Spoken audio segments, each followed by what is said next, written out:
The winter night of 1987 cloaked Fort Campbell, Kentucky in a mournful frost, muffling sound like a thick blanket. Across the training fields, northern winds lashed steel watchtowers, shrieking like a razor on metal, turning breath into brittle crystal shards. At the base's western edge, the notorious Back 40, where only night sentries roamed, a camouflage Humvee growled slowly over a pitted gravel road. Behind the wheel sat Private Jake Miller, a 21-year-old military police rookie from Ohio, so green his cap badge still gleamed with factory polish. In the passenger seat was Sergeant Mike Donovan, a salt-and-pepper Vietnam vet whose eyes never seemed to rest. Together, they were two slices of time wedged in a steel cab, reeking of stale coffee and Marlboro smoke. Donovan was mentoring Jake on his first night patrol, passing down lessons no training manual held. He warned that Fort Campbell's darkness ran deeper than most, laced with gunpowder, oaths, and secrets. Old soldiers only whispered around year-end fires. Jake half believed, half chuckled, but checked his radio twice to ensure the battery glowed green. In the cab, their talk flickered like dying embers, jabs about blaming the radio if they got lost, gruff replies warm with brotherhood. Seemingly casual, each word carried Donovan's jungle-honed survival instincts, where a breeze could mask an ambush. Leaving the main route, they edged into Back 40's forest fringe. Under ancient pines, a waning moon cast a thin silver crescent on drifting snow, painting the road as a chewed-up glow under tires. This area fueled barracks tales of Bigfoot, UFOs, even ghosts of lost paratroopers. Jake had heard them all in the dorms, punctuated by old-timers tapping bed rails. But now, in the freezing night, laughter failed him.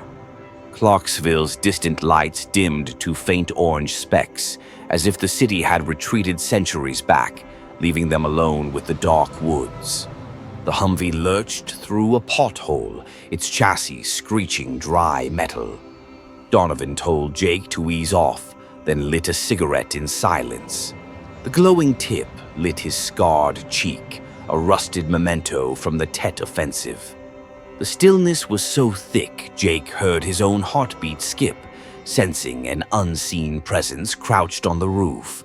He shrugged, trying to shake the chill down his spine, not from the sub-20-degree cold, but from an MP's instinct whispering of being watched. A rustling sound whipped past, half like snapping branches, half like stones tumbling into deep snow. Donovan leaned forward, exhaling a thin white plume. Without turning, he softly asked if Jake heard anything. Jake's neck nerves jolted. He swallowed hard, hands gripping the wheel until veins bulged. Before he could answer, the sky behind the trees ripped open. A blinding white column of light plunged into the forest, like a star flung from orbit. The Humvee roared as Jake slammed the brakes instinctively. Snowdust sprayed, tires skidding, shrieking long and sharp. Yellow headlights swept tree trunks, then died as Jake flipped the switch. Donovan's voice, low as a stone in a deep well, ordered everything stopped and off. They sat in viscous darkness, the mysterious light washing the windshield like a massive halogen bulb planted in the woods. In a place humans rarely tread, that light was a tear in the Army's still-life canvas. Jake, once hooked on PX electronics magazines, thought of stealth jets or laser weapon tests, hyped in popular mechanics. But memories of Honduras, where his too honest report had bruised his young career, kept guesses silent. Donovan stared at the forest edge, his rugged face softening as if seeing the forbidden. He clutched his M16's grip, his calloused hand trembling, a reaction Jake never expected from this battle-hardened hero. The light beam fell like a silver arrow through the canopy, vanishing behind pines with a silent pop. like a vacuum bulb shattering underwater. The forest sank back into night, but an afterglow lingered, tracing green phosphor streaks on the snow. Donovan ordered a turn west, no headlights. Cold air seeped through window cracks, stinging Jake's neck, but the real goosebumps came from an unnameable shift. The boundary between reality and a dark stage had crumpled. They drove silently back along the artillery range's loop. Snow-dusted earth mounds loomed like ranked tombstones. Jake realized he was holding his breath, fear shapeless but sharp, like ice grains poised to crack from the sky's dome.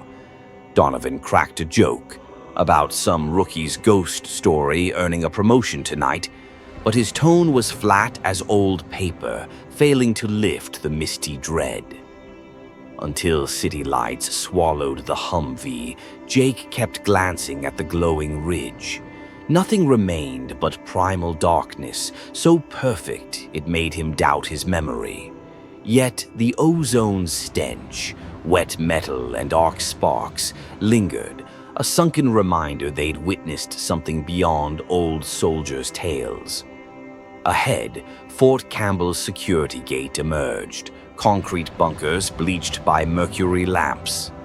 Donovan slowly advised Jake to treat the patrol as routine, no incidents, and tomorrow as another MP morning.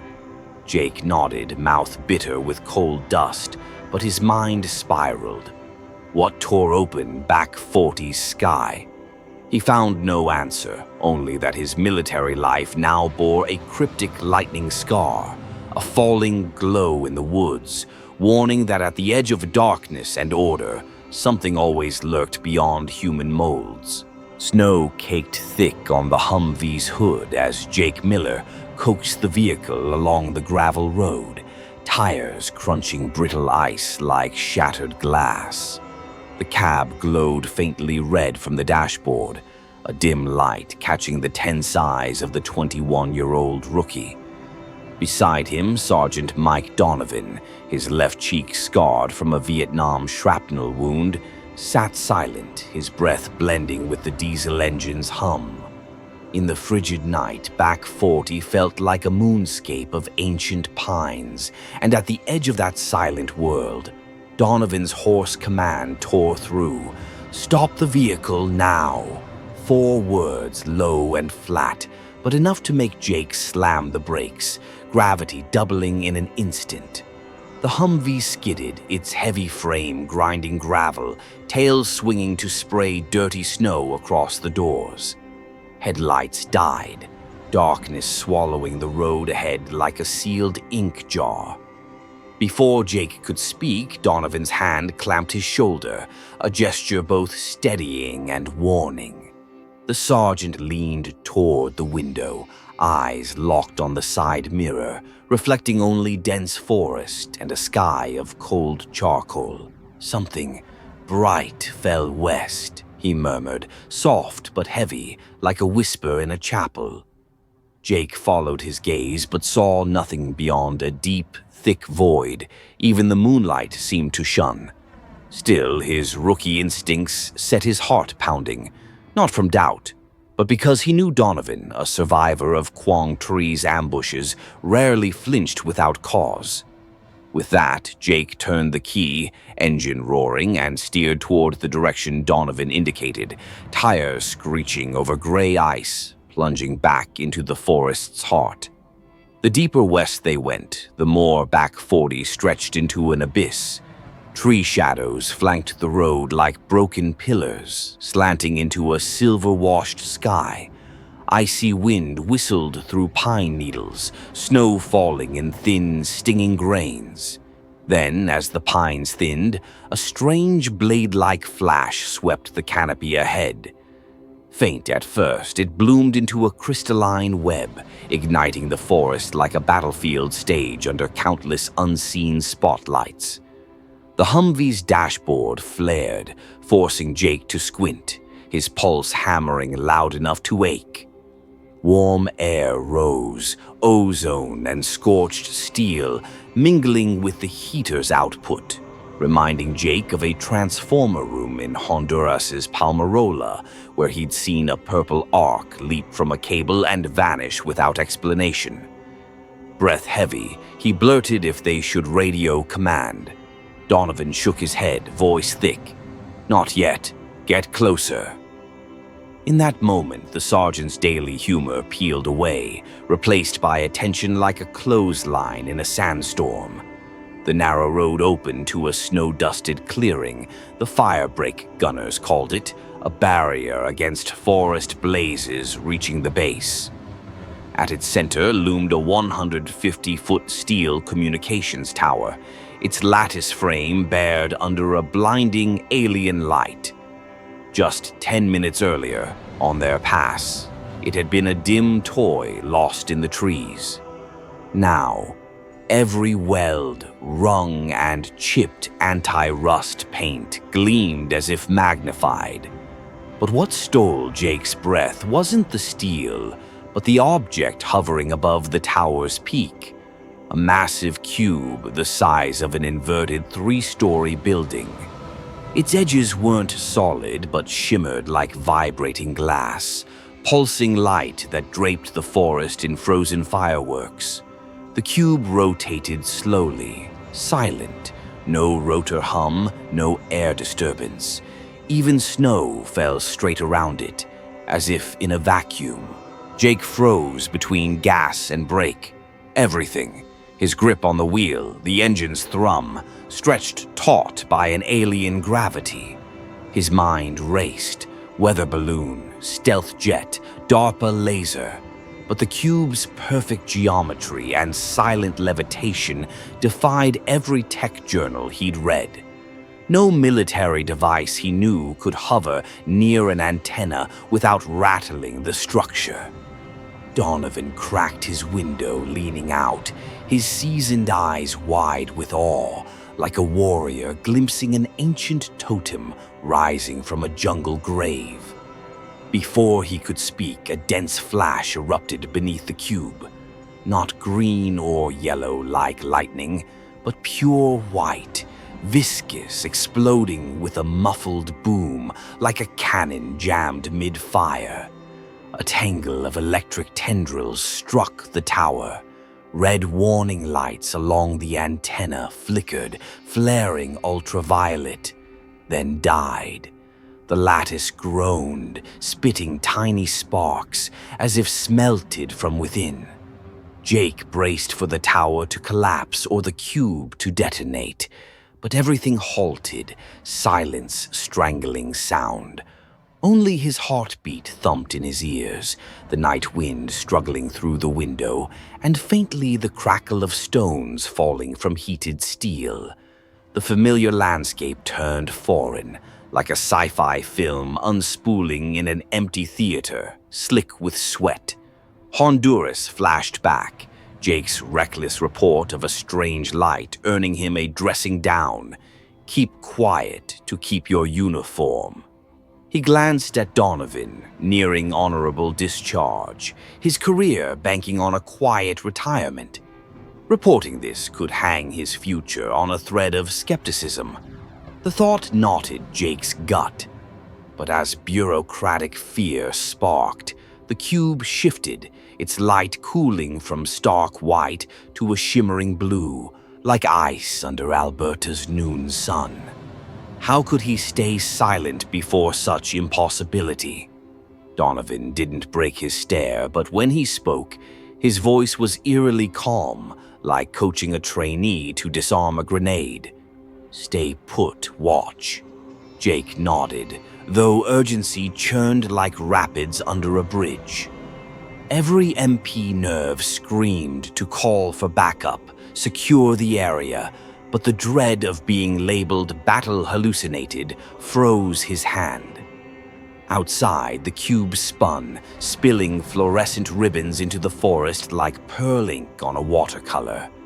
After slow rotations, the light contracted, the cube's edges darkened, and the entire mass turned ash gray, melting into the night in a blink. No flash, no roar, as if a cosmic switch flipped off. Back 40's darkness returned, so primal the bare skin on Jake's neck stung, as if the air had thinned. Only the tower remained, black steel faintly smoking, embers dropping to the snow, fading like spent flares. Jake's lips moved, voiceless. Then, from the south, a heavy rotor thump echoed, one or more Chinooks approaching, their drones spreading like a ceremonial drum. Donovan snapped around, yanking the window shut, urging Jake to clear the scene. Gravel crunched, snow sprayed like hail under the tires. In the mirror, Jake glimpsed red chopper lights piercing the forest before the Humvee slipped into the dark tree maze. On the drive back to the main route, a void hung between Jake and Donovan, a cube-shaped absence. Wind whistled through a door weld, hinting that a soldier's biggest questions don't always fit reports. Donovan broke the silence, voice rough, saying they saw nothing tonight. Jake, sparing words like the darkness that swallowed the event, muttered, "Yes, Sergeant," his breath a wisp thinner than thread. Clarksville's golden glow rose, jarringly normal. Soon they'd pass the gate, swap papers, and return to roll calls, jeeps, and rifle drills. But beneath the pinned schedule, the memory of the cube above the tower smoldered. A coal buried in snow ash, awaiting a strange wind to flare again, warning that Fort Campbell's darkness sometimes carried lights humanity wasn't ready to name. Snow fell silently, tiny flakes glinting under the eerie light flooding the forest clearing. Jake propped his elbows on the steering wheel, chest tight with a mix of awe and dread. Before him, the massive cube, at least 30 meters tall, nearly as wide as 3 two-story houses stacked, rotated slowly like a child's spinning lantern. Yet its colossal form made no vibration, no mechanical clank, not even stirring the falling snow. The air hung still, but beams from its translucent edges swept the forest, painting tree trunks and etching the snow with cold, sharp white streaks, like Hollywood searchlights staged by a supernatural hand. For a moment, Jake's first instinct wasn't fear, but curiosity, the kind that once kept him glued to circuit boards and transistors in Radio Shack.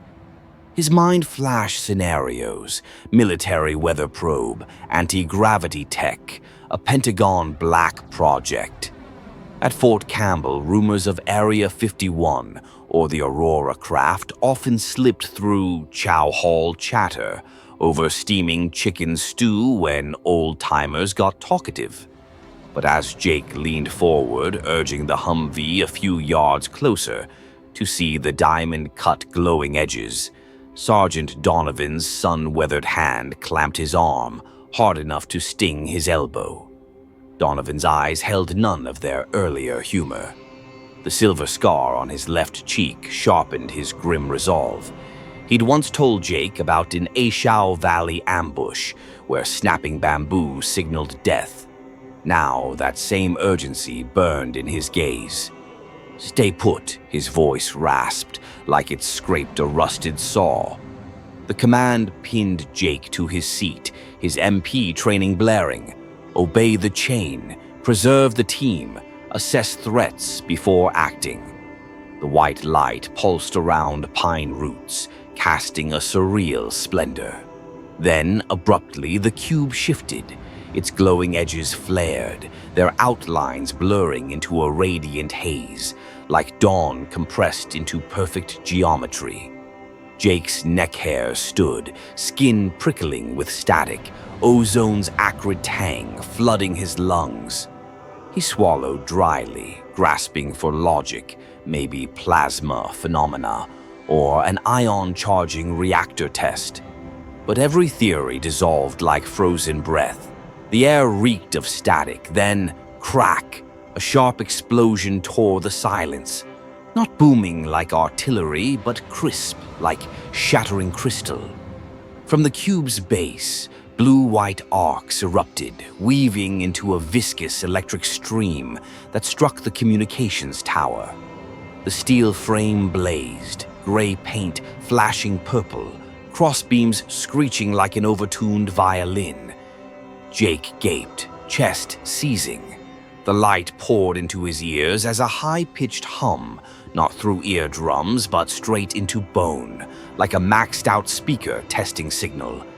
3 heartbeats later, the arcs vanished.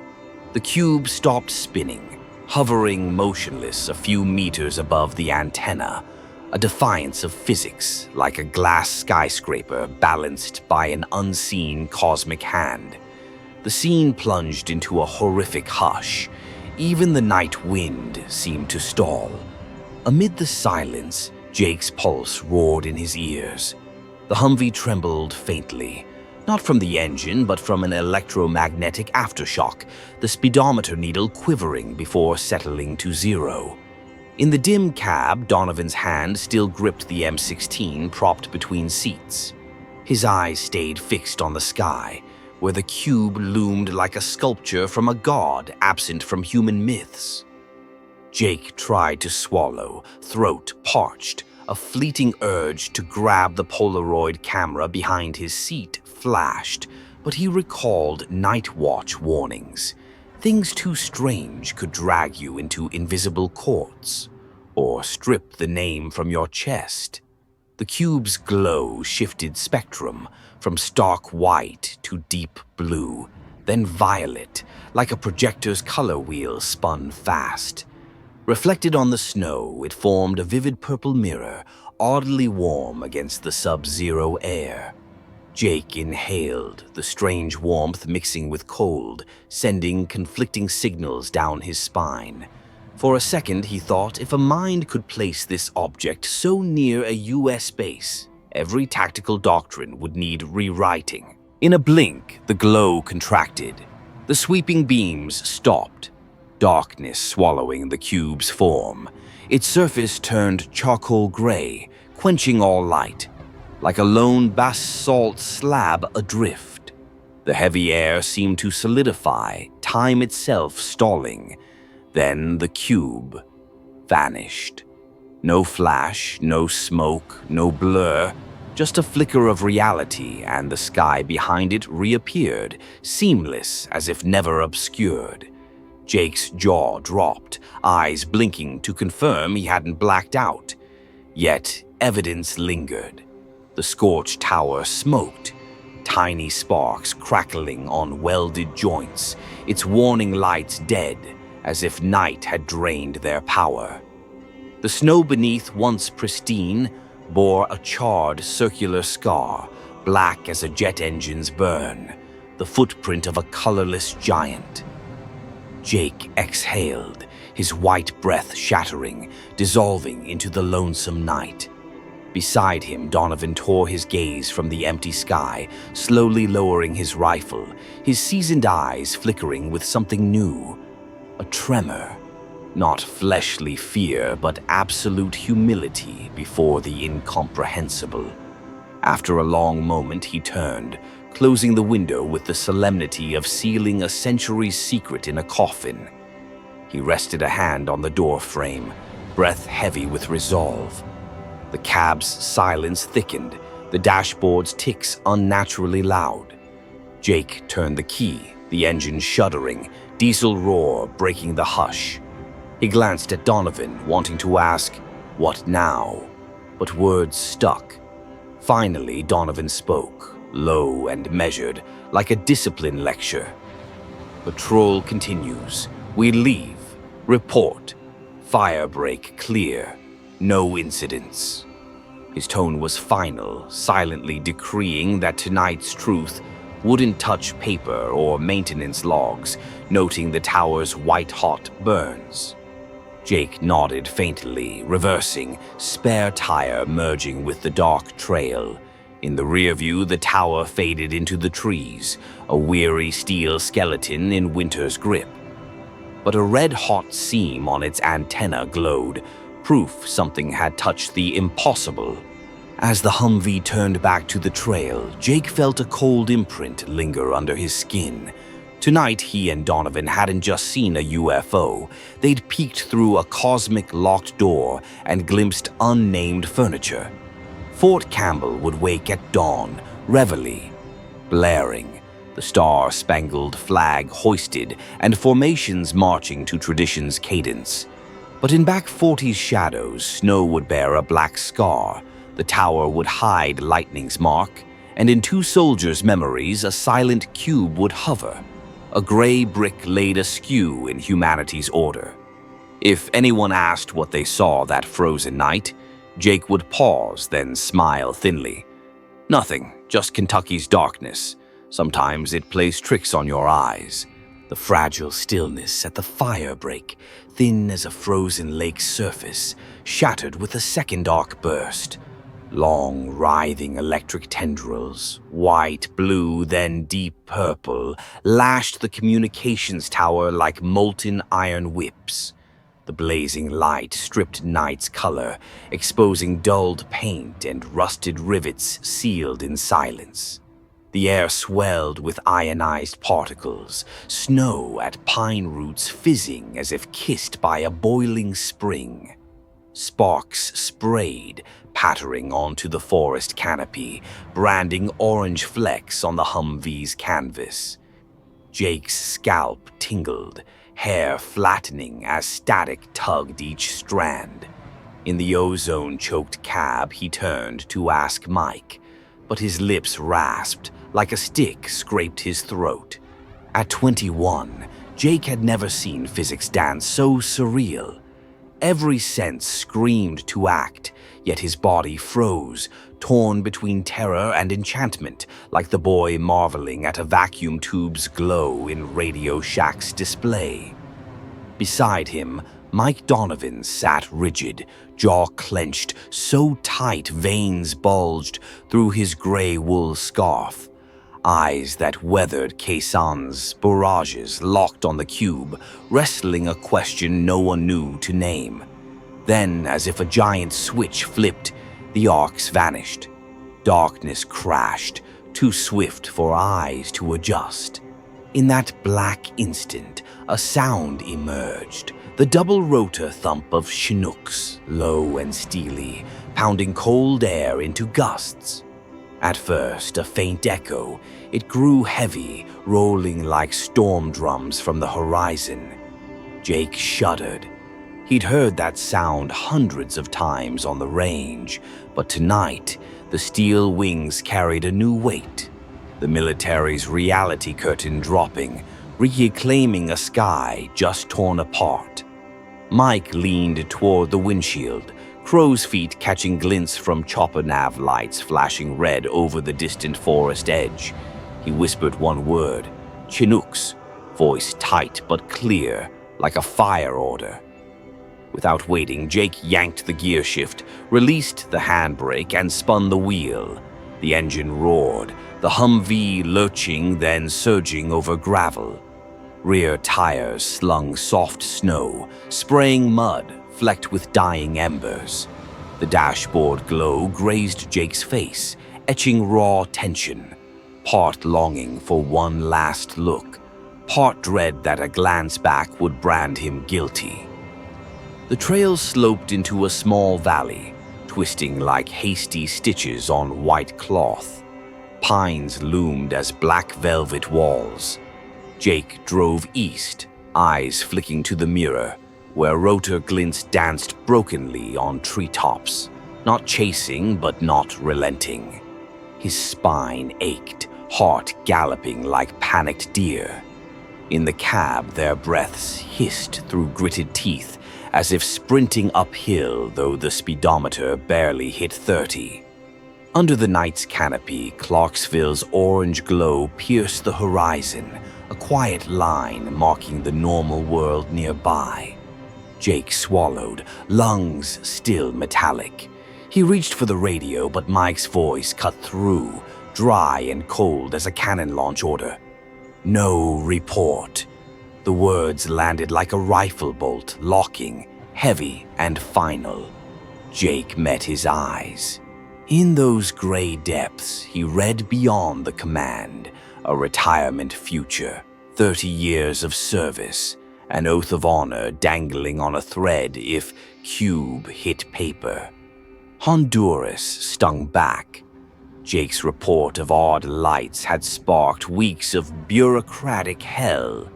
Threats, reviews, an officer's smirk suggesting a few days' rest.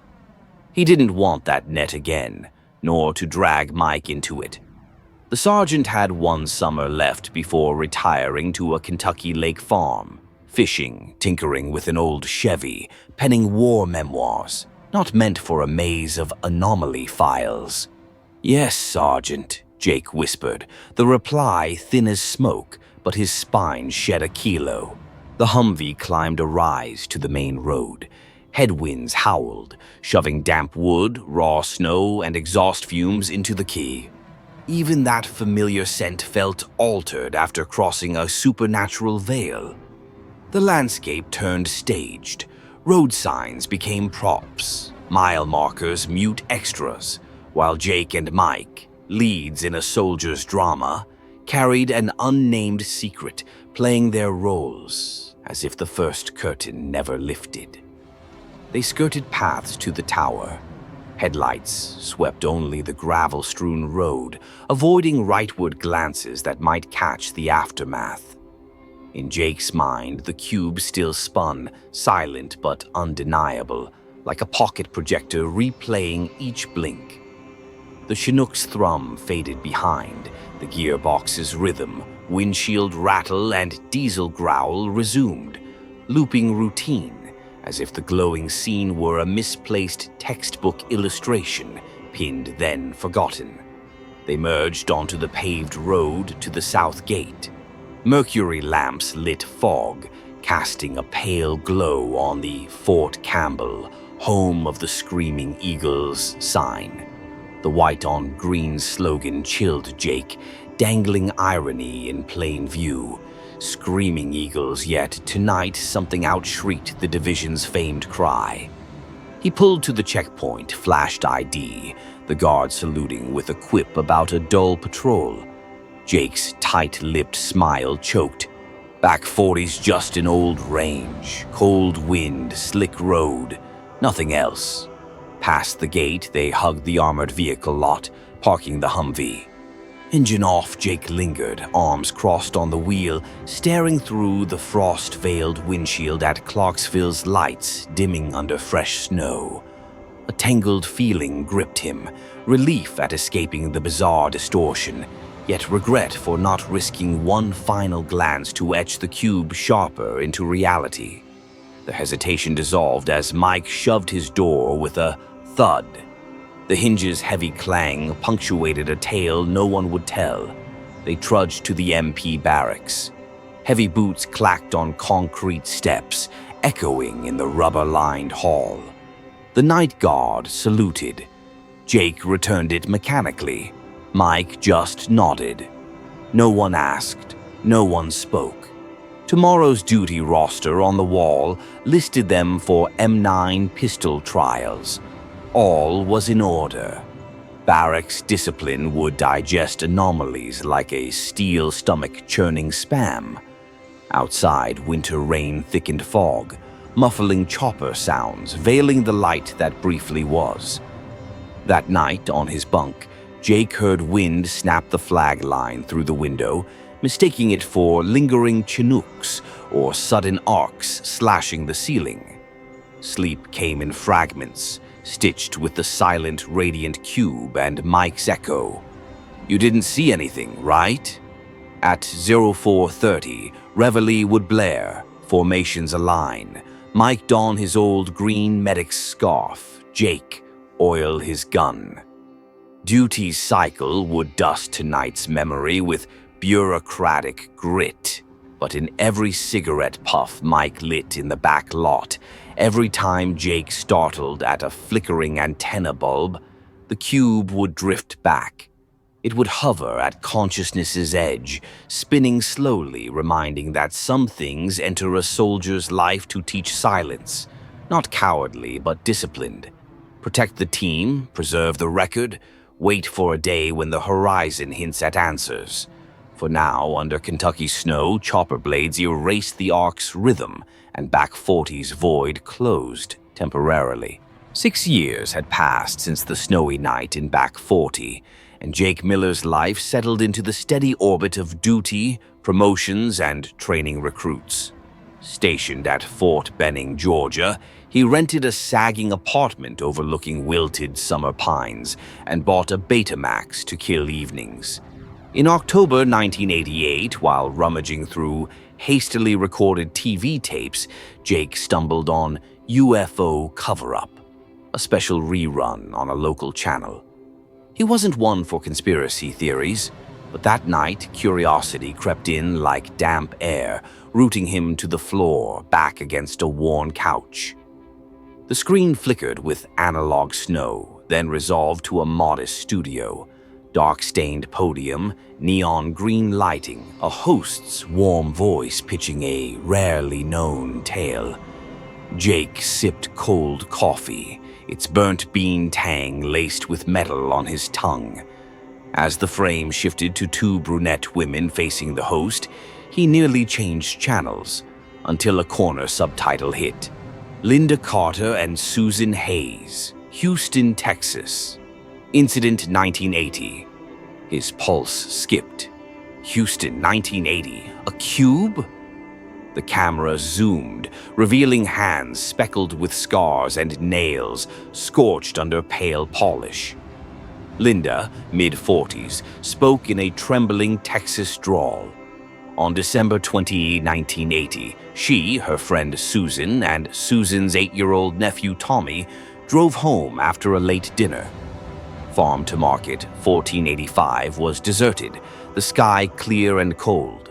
Suddenly, a cubic light plunged from the clouds, massive, blazing like a pocket sun hovering among streetlights. Jake froze. A silent geometric glow, like Kentucky. Neon graphics replayed, a cube tall as a town water tower, edges radiating white gold, its core a dark void. Linda recalled blast furnace heat, the windshield fogging, door handles turning to red-hot traps. The dashboard's vinyl peeled. Tommy screamed as the back seat seared. Susan, fearing the gas tank would blow, cranked the window. The plastic knob cracked, but the touch blistered her skin. A grainy black and white satellite map flashed, marking a spot 40 miles from Houston. The host narrated. As Linda floored it, the cube spat fire from its base, blue-orange jets long as oil rig flares. Winds swirled, paint scorched, wheel wells groaned like splitting metal. The screen cut to real footage, a courtroom hearing. It wasn't normal light, Linda choked. It sank into my bones. My mind hummed. My skin burned like lime on acid. Then, recreated footage. The heavy drone of rotors swarmed like giant bees. EH-47 Chinooks arced in a crescent, red-green nav lights weaving through the cube's jets, like cavalry escorting an invisible throne. Jake set his mug on the hardwood.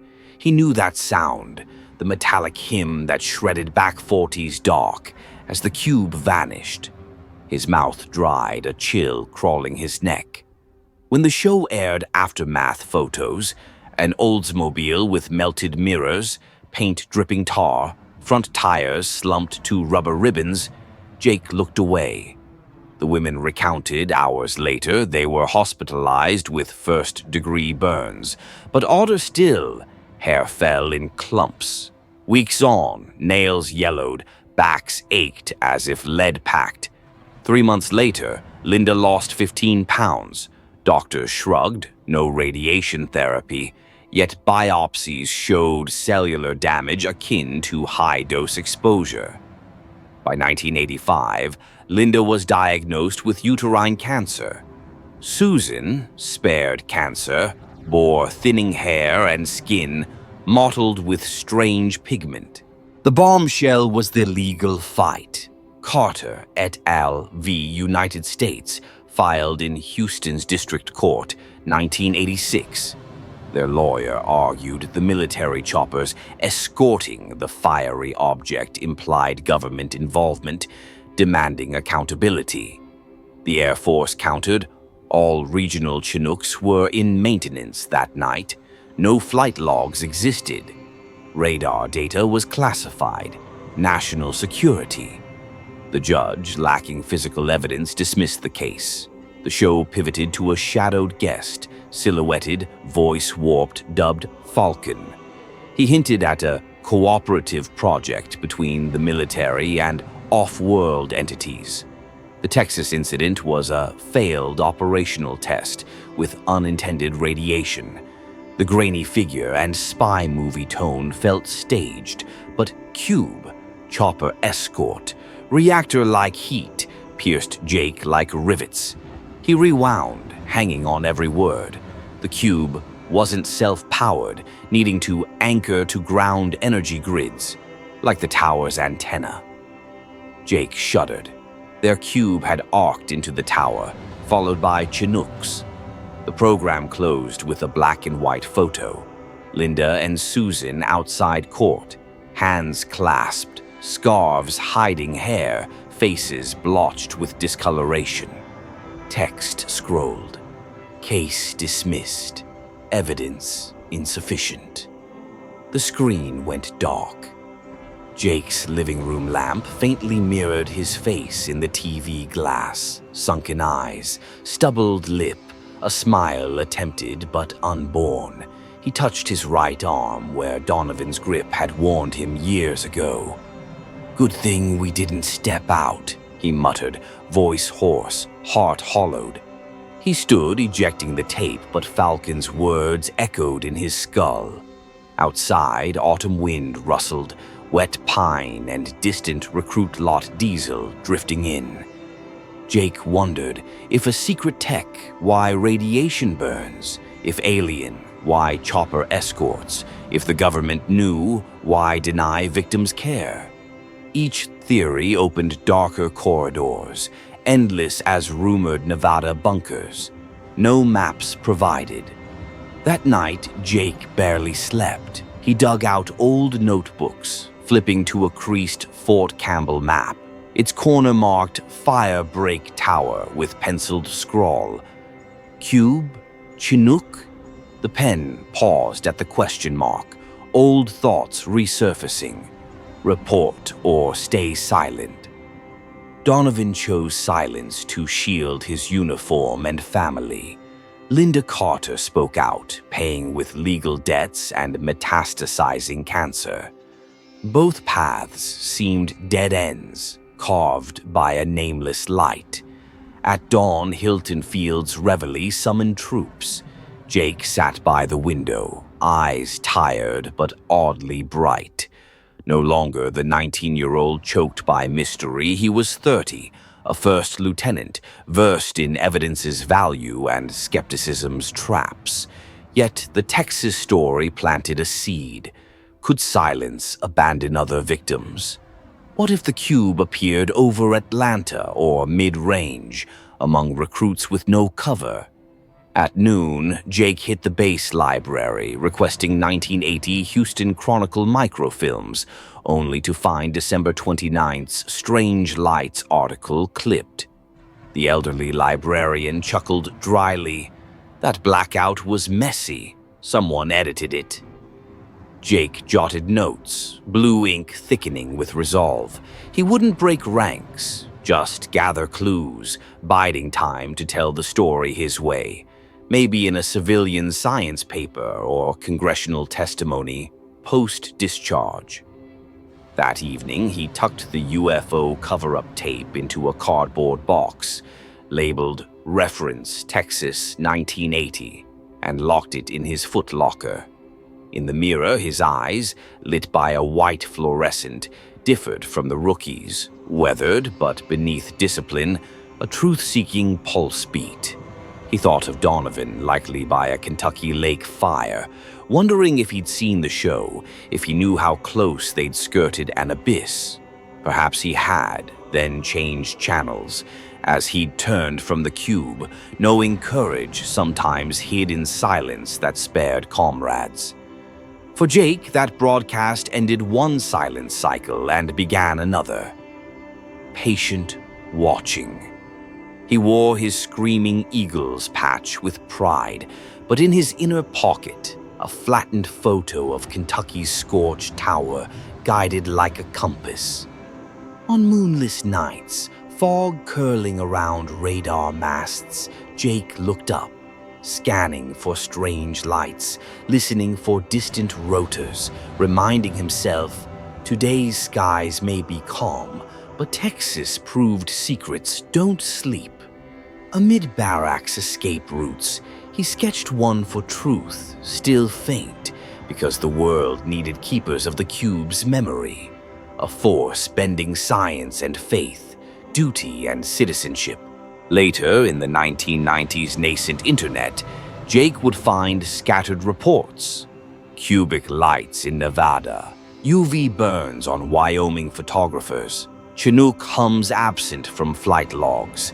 Each fragment clarified the puzzle, yet deepened its complexity. He knew a lifetime might not yield absolute answers, but the MP turned lieutenant held his oath, shifting aim, from guarding bases to guarding memory. So another Linda or Tommy, facing that strange blue flame, wouldn't wander empty courtrooms alone. In silence, Jake locked the footlocker, dimmed the lamp, letting darkness flood the walls like a stage curtain, awaiting the next act. Sleep came slow, but when it did, it carried the Chinook's familiar drone, no longer ominous, but a steady drumbeat urging, "Don't forget, don't sleep on it."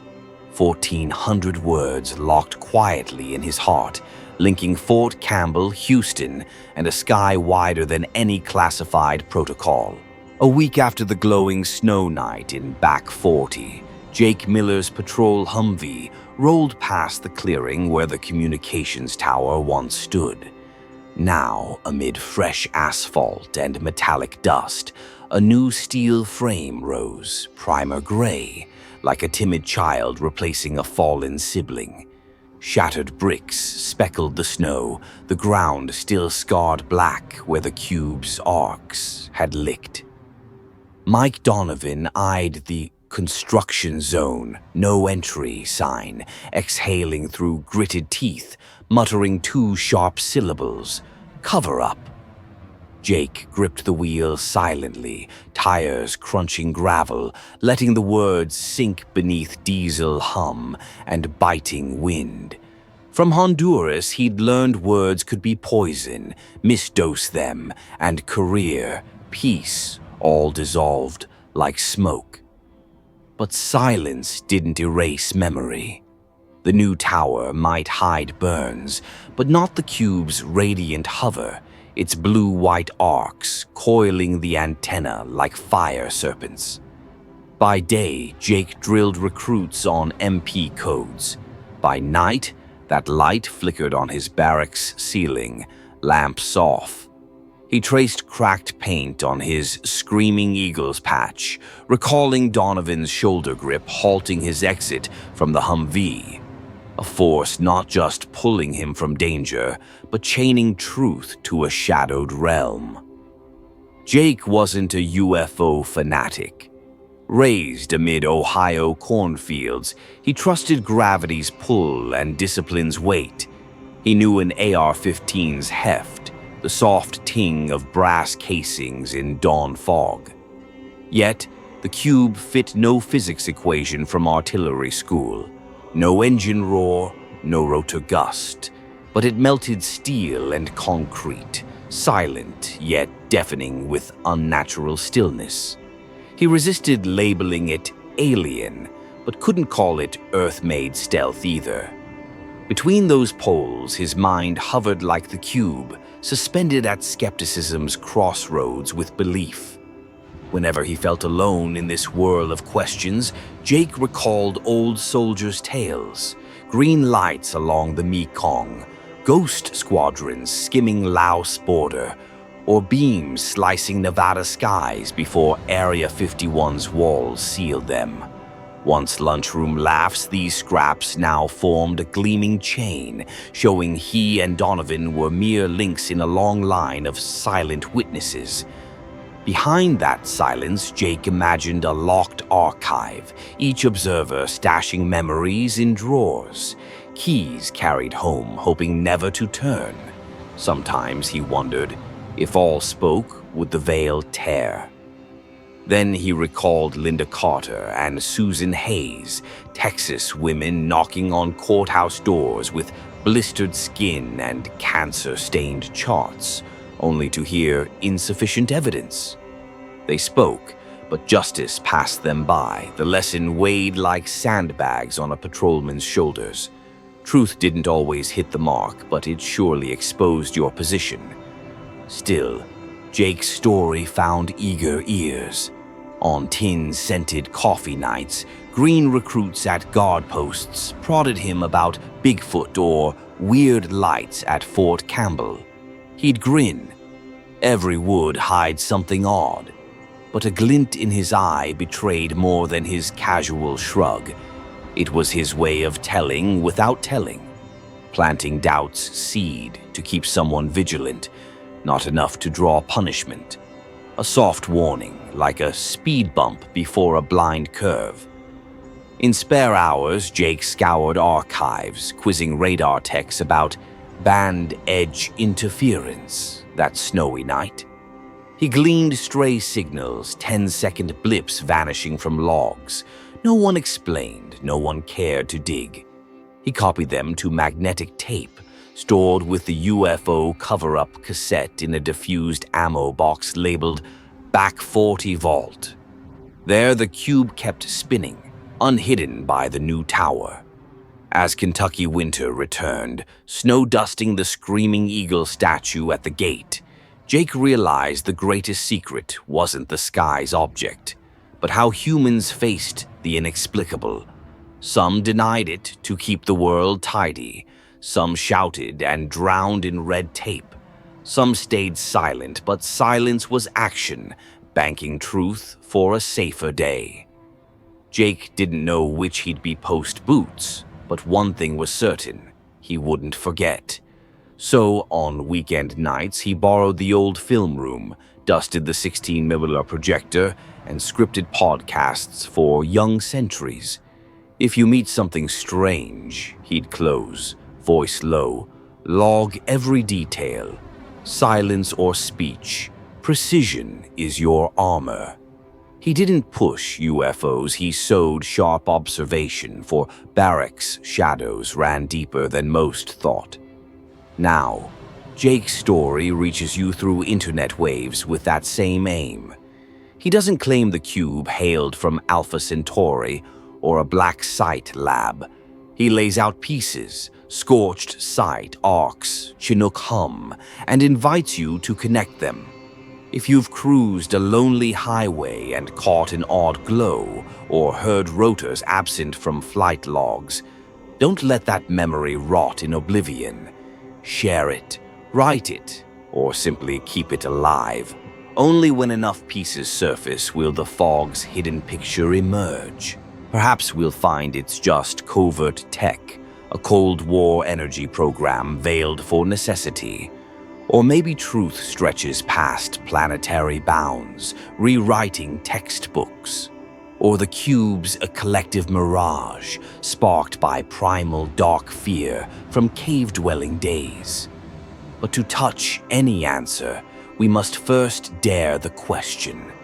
Darkness isn't as grim as apathy. Mystery not as daunting as the bias that every oddity's but just barroom banter. So, if a chopper's drone jolts you awake, or a silent beam splits the late sky, stirring your pulse, recall Jake and Mike in the snowy woods.